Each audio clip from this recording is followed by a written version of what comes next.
האם זה באמת סגולה בדוקה? הסגולה ללמוד בזה?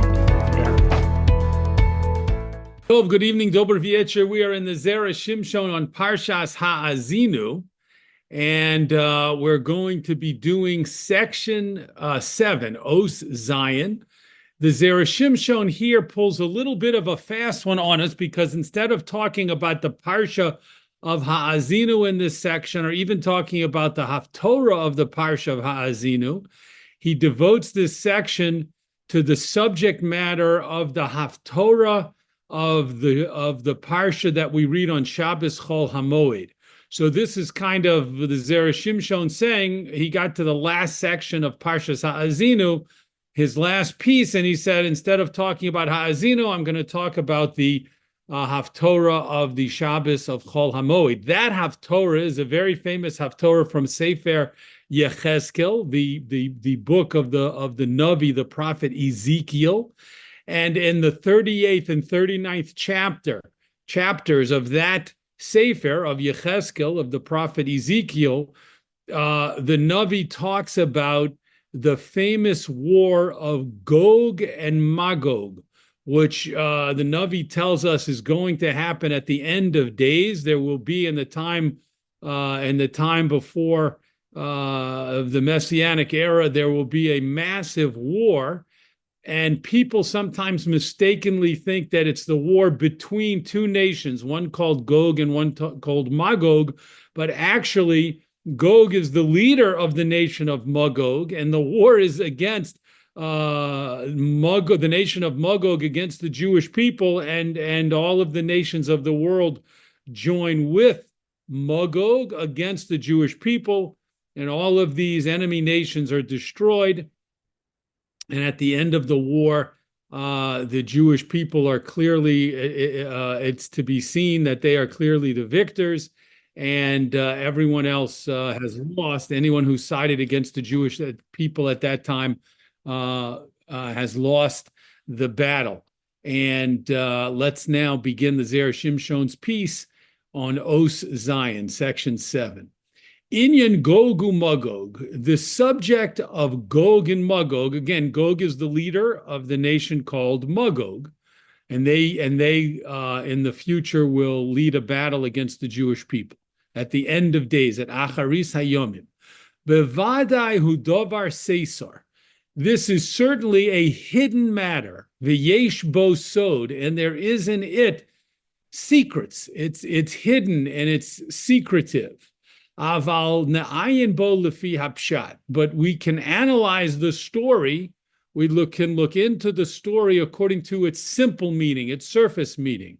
Shelich ora yesh bo kama kushios, because there appear to be several questions about the story, even on the simple level. She'im hakavono kemoshe kosev hayefet soar. Because if the whole intention, the whole purpose of this great battle at the end of times is correct, the way the Yefei Toar, the commentary Yefei Toar explains it, Reish Parsha Shmini, in the beginning of Parsha Shmini, Dehainu laha'ashir es Yisrael, he says, this commentary says, the purpose of this great war at the end of time will be to make the Jewish people tremendously wealthy, and to take revenge against the wicked. In other words, why is it that Hashem is planning and telling the Navi to prophesy about this tremendous battle at the end of time? It's because the battle's going to happen, and the nations of the world, many of them will try to fight against the Jewish people under the leadership of Gog, the king of the nation of Magog. They will lose. The enemies of the Jewish people will lose. The Jewish people will then have amassed great wealth from these losing, defeated nations. And this is a way also for Hashem to take revenge and punish the wicked people of the world. That's what the Yefei Toar suggests is the purpose of this war. Koshe, this is difficult. Vahalo, is it not true? Ein matzor lo yisbarach. There's nothing holding Hashem back. Laha ashiram below zeh. Hashem could have made, in the end of time, if Hashem wanted to reward the Jewish people, to Klal Yisrael, and to make them wealthy, he could have done that without having to have a massive war. And if it was to take revenge and punish the wicked, what need was there for all of the nations of the world to come together and fight against the Jewish people? Kol ha'umos halalu, all of these nations, lovo al Yisrael, to come together to fight against the Jews. Im kvar hu sofa olam. If we're talking about the period at the end of time, at the end of the world as we know it, before the Messianic era, v'chulam yomusu, and all of these enemies of the Jewish people, and all of the people at that time, the Rishonim are going to die, the wicked people are going to die, v'yisharu Yisrael bilvadim hagerim, and only the Jews and those who converted to become Jewish will survive.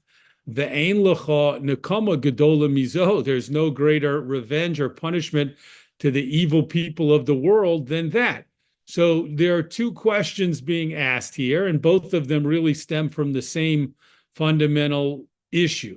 And that is, what was the purpose? What's the purpose of this future war, this massive cataclysmic war at the end of time, if it was to enrich the Jews at that time from the spoils of the enemies? Hashem could have done that without a war.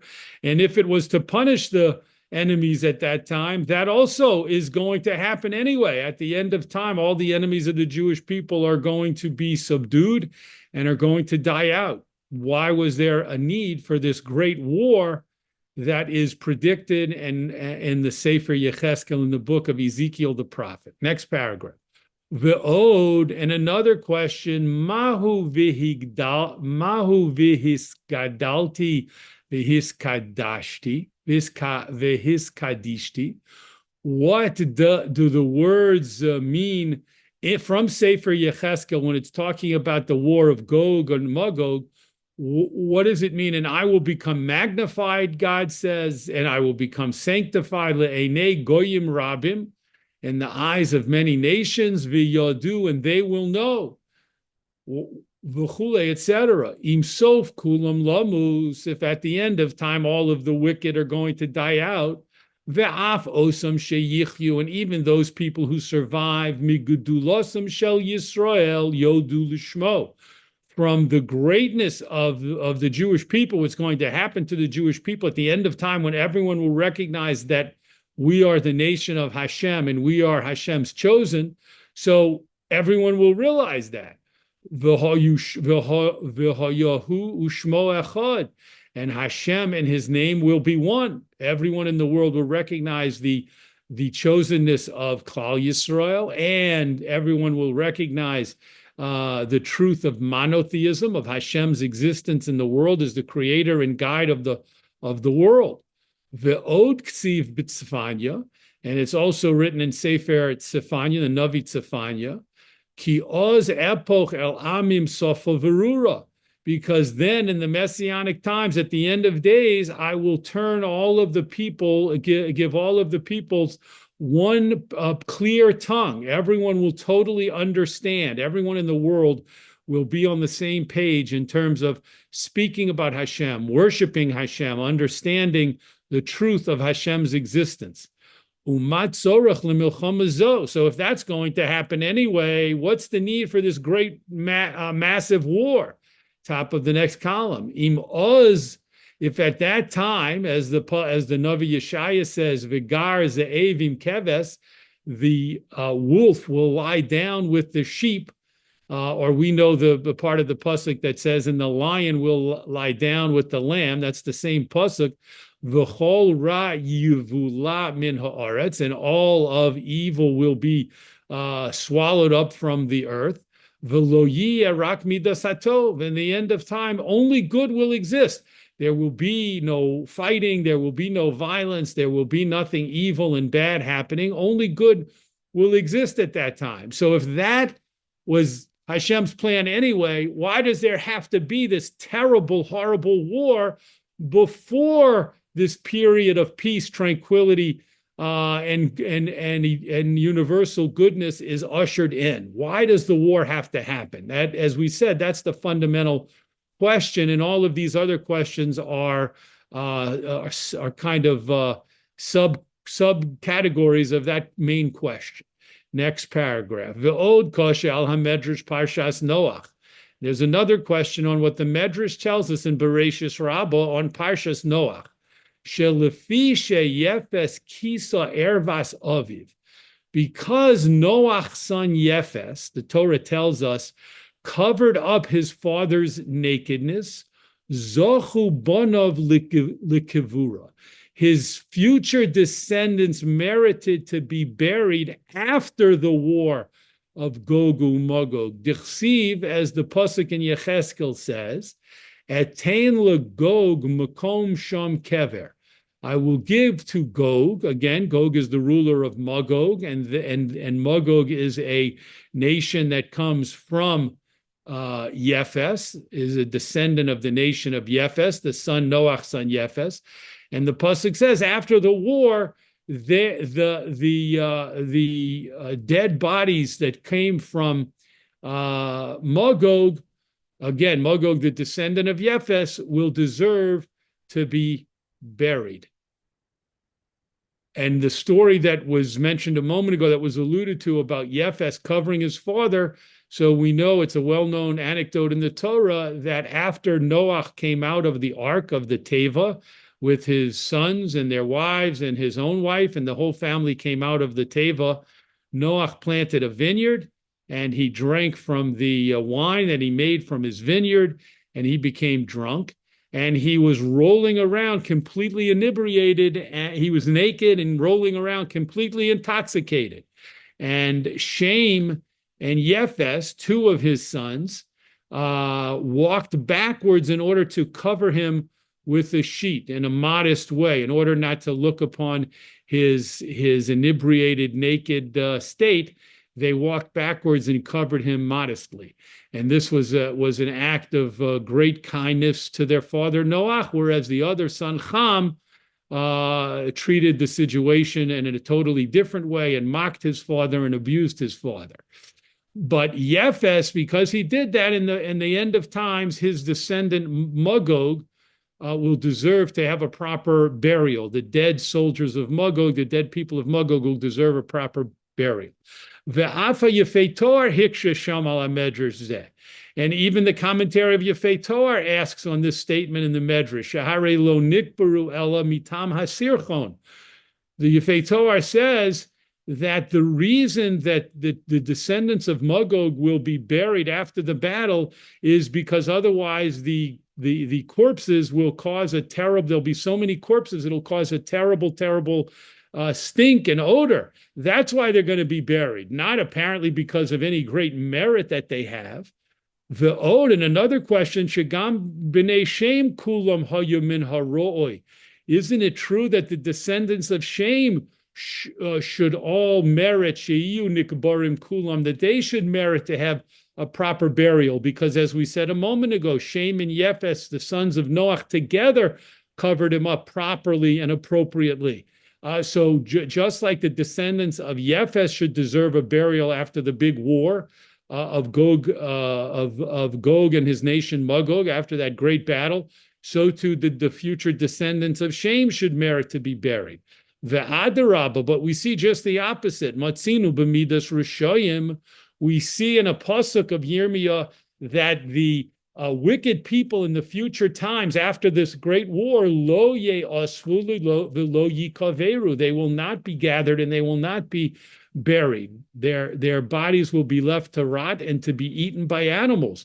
A terrible disgrace and a terrible punishment will happen to everyone except the descendants of Magog, who comes from Noach's son Yefes, Ayin Sham, and look there for more details.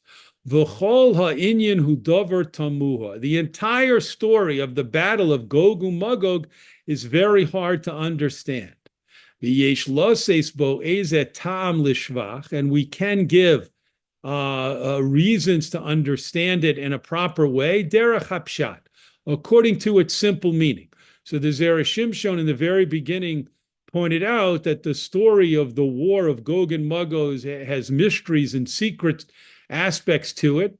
However, and he's asked several questions about it, and now he says we can explain it on the simple level without getting into all of the deeper hidden meanings. Next paragraph.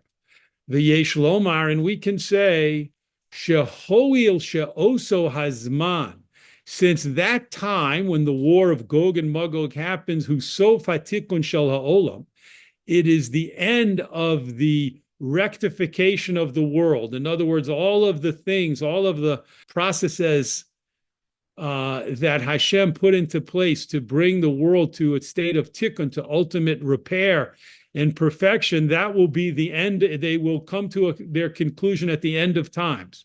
V'hakedusha rotso litol min haklipa, and the power of holiness in the world will want to take from the powers of impurity, kol nitzotze hakedusha shebola, all of the sparks of holiness that were swallowed up through all the thousands and thousands of years of the world's existence by the powers of impurity, by the klipa, which we know from before is a Kabbalistic term that refers, again, on its simplest level, to the powers of impurity in the world. So when the end of days comes, the power of Kedusha, of holiness in the world, it knows, so to speak, Hashem's plan for Kedusha is to take back all of the nitzotze Kedusha, all of the sparks of Kedusha that got separated and were absorbed into the impure by the impure forces in the world.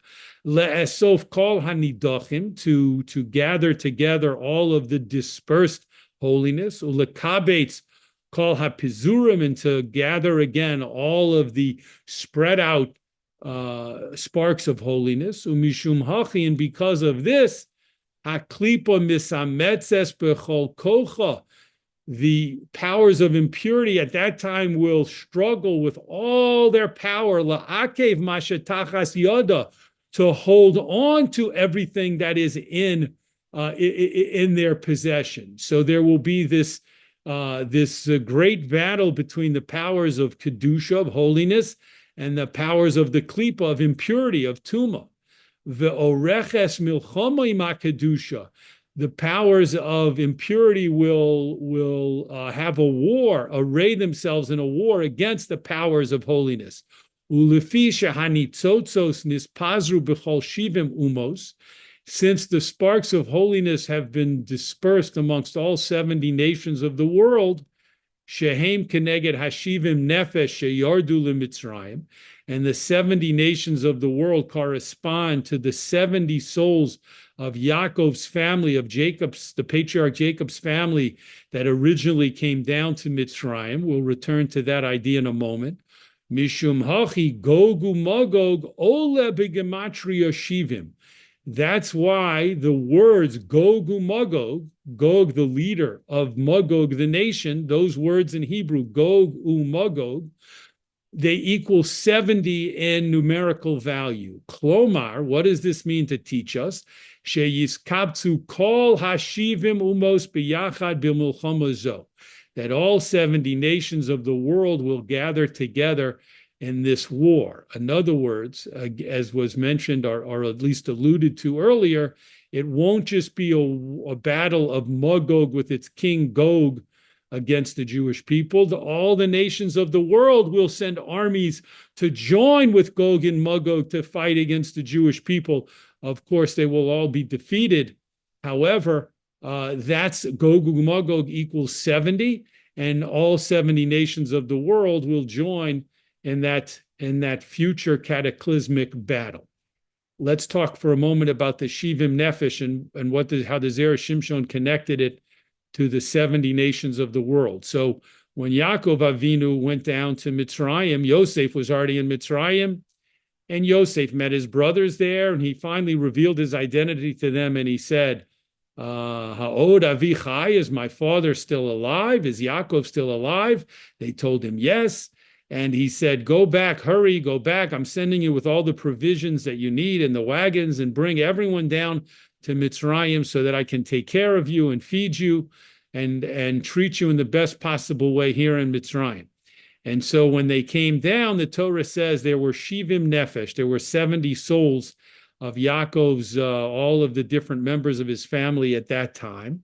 And the 70 souls, Zera Shimshon is teaching us, correspond to the 70 fundamental nations of the world, who are mentioned, who are listed in Sefer Bereshis. And so the Jewish people are represented by they started with 70 souls, and the nations of the world started with their 70 ancient nations. And that represents, that symbolizes the Koach HaKedusha, the power of holiness of the world, symbolized by Klal Yisrael, and the Kochos HaKlipa, and Hatuma, and the powers of impurity in the world, represented by the 70 nations of the world. And they will struggle mightily at the end of days. Next paragraph. Ulefi yefes zocha lechasos ervas aviv. And since Yefes, Noach's son, merited to do such a special act of covering up his father's nakedness, mishum hachi, because of this, mida keneged mida, measure for measure, nasem malbush uchsus lerov hanitzotzos. The nation of the people of Yefes merited to contain among themselves most of the sparks of Kedusha. Shenislabshu bo yoser mehaumos acheros. And they were the clothing for these sparks of Kedusha, so to speak, more than the other nations.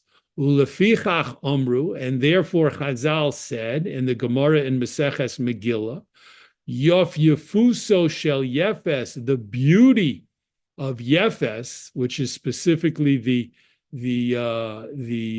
nation of Yavan, of the Greeks, Yishkon ba'ohale Shem, they will dwell in the tents of shame. There will be a synthesis, there will be a combining in a certain aspect of the beauty of Yefes, represented by Yavan, and all a shame, and the tents of shame, represented by the Jewish people. Dahainu Lashon Yavani. This is referring to the Greek language. And that Gemara is saying that Hashem allowed for the Torah to be translated into the Greek language because of this aspect of Yefes's holy act of covering up his father's nakedness and walking backwards in a modest way to do so. And therefore his descendant Yavan merited to have the Torah translated into the Greek language. Umizeh hatam, and from this same reason, Hamelech veHanosi, the king and the prince, Shehu ha'ikar b'milchama zo, who are the main leaders of the future battle, Nikra Gog, Shehu mizera Magog. They are called Gog from the nation of Magog, Kimoshe Pirish Radak B'Yechezkel, as the commentary of Radak explains on Sefer Yechezkel. V'Yisrael next paragraph. V'Yisrael misashrim dafka b'derech zo. Now the Zera Shimshon is going to circle back to answer his original questions. The Jewish people needed to become wealthy specifically in this way, meaning, yes, it's true, Hashem could have enriched the Jewish people at any time in many methods, in any way that he chose, even without a war. But they needed, according to Hashem's plan, the Klal Yisrael needed to become wealthy at the end of times, to be enriched at the end of time, specifically as a result of this war. The same way they became enriched from the great property, from the possessions of Egypt when they left Mitzrayim, during the Yetzias Mitzrayim, the exodus from Egypt, as we know. Hashem said to Moshe, please tell the people to go and borrow gold and silver and vessels and utensils and clothing and jewelry from the Egyptians. And Hashem made it that the Egyptians looked favorably upon the Jews and gave them all of these things. Dahainu sheloktu misham kol nitzotzos hakedusha.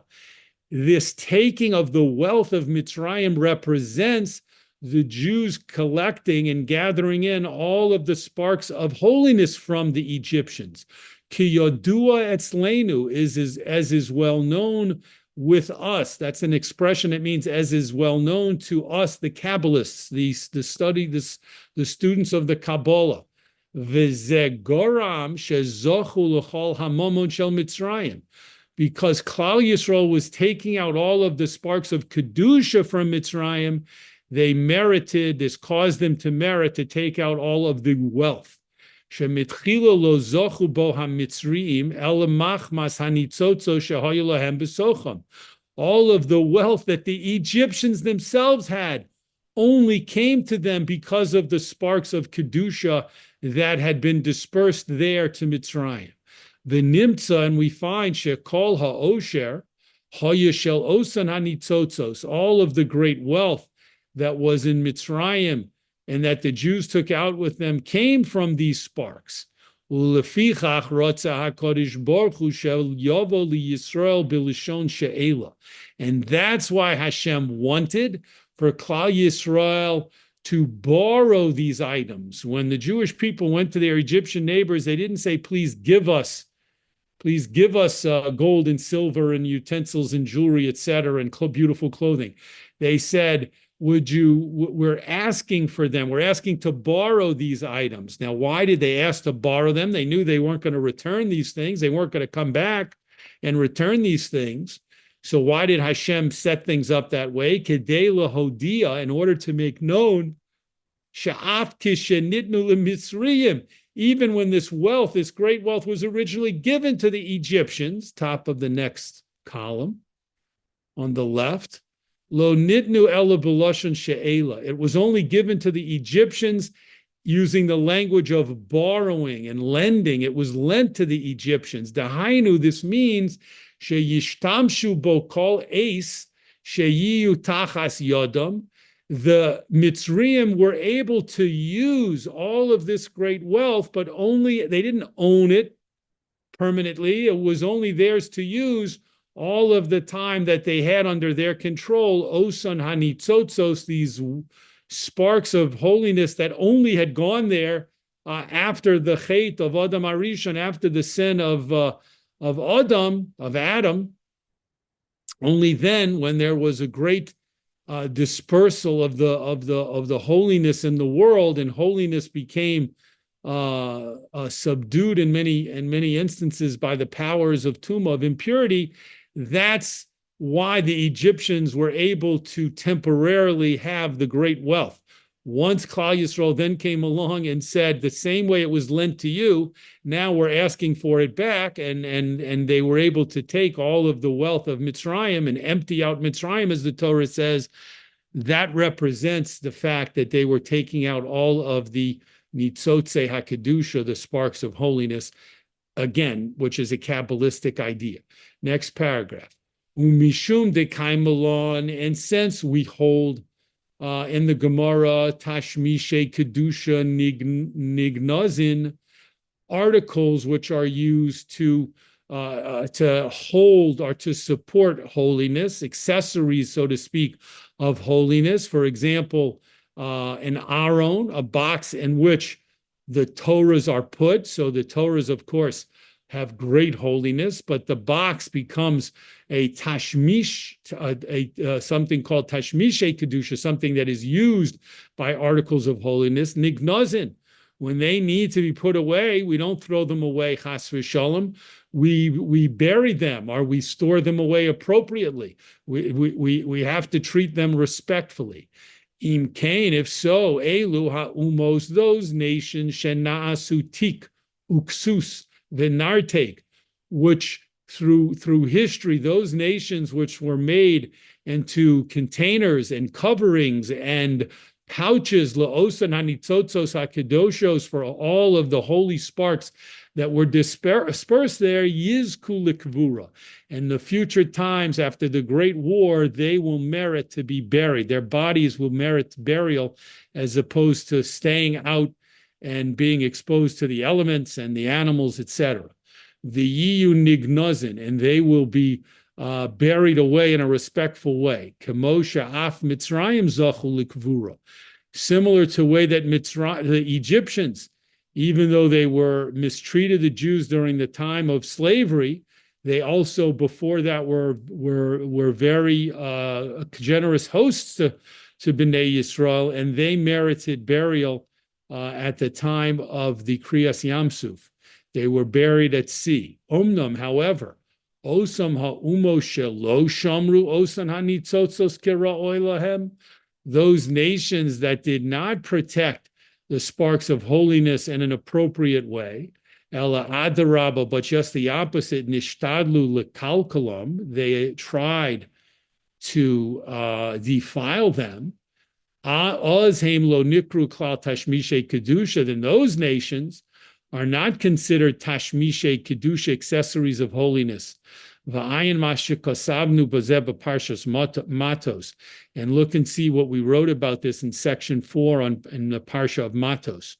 Ulefichach, and therefore yiu nisunim lema'achal ha'ofos, their bodies, the descendants of those nations who did not protect the nitzotos hakedusha, they didn't maintain any level of holiness in their culture and in their societies.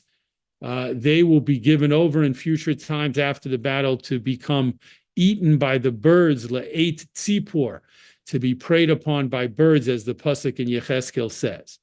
Next paragraph.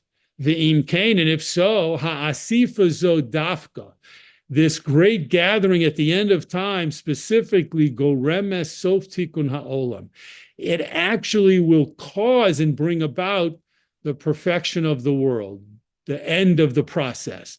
V'zehu v'hiskadalti v'hiskadishti, and this is what the pasuk means when Hashem says, I will be magnified at that time and I will be sanctified. Dahainu, what does this mean? Shahakedusha osefes nidochim. The power of holiness will successfully gather in all of the dispersed sparks of holiness, umiskadeles, umiskadeshes, and Hashem's name will be magnified, glorified, and sanctified. Va'ozlo yishar ba'olam rak midos hatov, and then there will only exist goodness in the world. Va'oz yiyeh Hashem echad u'shmo echad, and then Hashem and His name will be one. Ki niskabtzu kol hapezurim, because just like all of the nations are coming together, they will bring with them all of the sparks of Kedusha. V'nismala haKedusha be'achdus gomor, and all of the sparks of holiness and the powers of holiness in the world will be unified in a complete unity. Last paragraph. Umashem otzinu b'rishoyim b'nei Shem, and the fact that we find that the wicked people, even from the descendants of Shem, lo ye'osvu, v'lo yikaveru, their bodies will not be gathered and they will not be buried. And the Zera Shimshon asked previously, how could that be? Didn't Shem bury his father? I'm sorry, I didn't mean to say bury. Didn't Shem treat his father with modesty and kindness when he covered up Noach along with his brother Yefes? So just like Yefes' descendants will be buried after the Great War, why isn't that true also about Shem's descendants? Lefi shehem hishchisu darkam, because there are descendants of Shem who, instead of maintaining holiness, they corrupted their ways. V'kilkulu b'nishmasam, and they defiled their souls, their neshamas. V'hakol holech el makam echad v'inyan echad, and all of these different answers and explanations come together to one basic theme, to one basic idea, which is that in the future times, the nations of the world, the 70 nations, will gather together to fight against the Jewish people. And that's necessary so that they will bring all of the nitzotzos kedusha, all of the sparks of holiness that were dispersed among the 70 nations of the world. They'll come together. They'll be defeated by Klal Yisrael, and Klal Yisrael will take back all of the nitzotzos hakedusha, the holy sparks, from them, and also take all of their wealth, just as happened at the time of Yetzias Mitzrayim. Hashem helped us defeat the Egyptians and their armies, and Klal Yisrael took their wealth and the nitzotzos hakedusha, the sparks of holiness, from the Egyptians, and so too in future times from the nations, from all the nations of the world, the Shivim Umos. Yashu Koch to joining in the learning this week in the Zera Shimshon. God willing, we look forward to learning again in the future from the words of the Zera Shimshon.